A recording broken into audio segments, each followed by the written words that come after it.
adik-adik semua, kali ini kita akan belajar tentang usaha dan pesawat sederhana. Diketahui, Wati pergi ke sekolah naik sepeda dengan kecepatan 2 meter per second. Setelah 10 second, ia menambah kecepatan menjadi 2 kali kecepatan semula. Kita diminta untuk mencari perbandingan usaha dalam mengayuh sepeda sebelum dan sesudah perubahan kecepatan. Untuk menjawabnya, kita perhatikan di sini.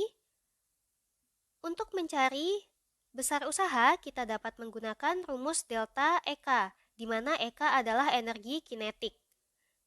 Jika kita uraikan rumusnya, akan menjadi setengah dikali M dikali VT kuadrat dikurangi setengah dikali M dikali V0 kuadrat. Atau jika difaktorkan, akan kita peroleh setengah dikali M dikali VT kuadrat dikurangi V0 kuadrat.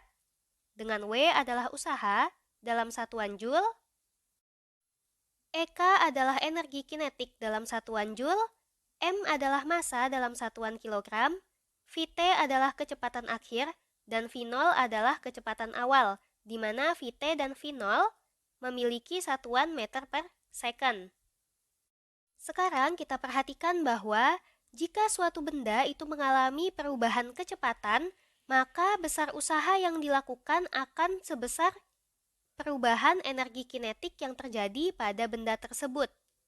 Nah, di sini artinya ketika Wati menambah kecepatan dari 2 meter per second menjadi 2 kali kecepatan semula, disitulah terjadi yang namanya usaha.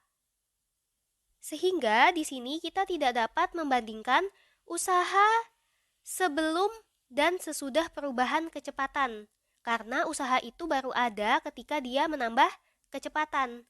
Sehingga di sini yang bisa kita bandingkan hanyalah energi kinetiknya. Energi kinetik sebelum dan sesudah adanya perubahan kecepatan.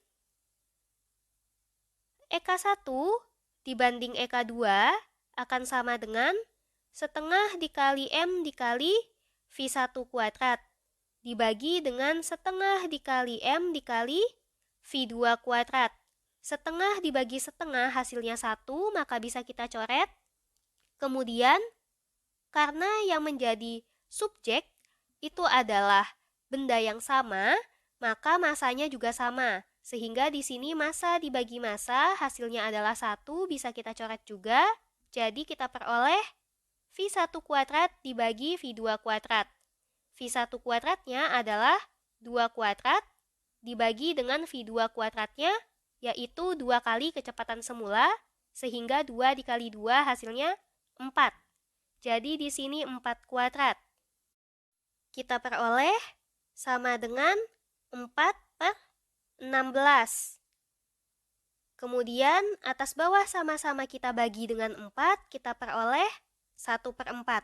Jadi, perbandingan energi kinetik sebelum dan sesudah adanya perubahan kecepatan adalah 1:4. Sampai di sini dulu pembahasan kita kali ini, semoga bermanfaat.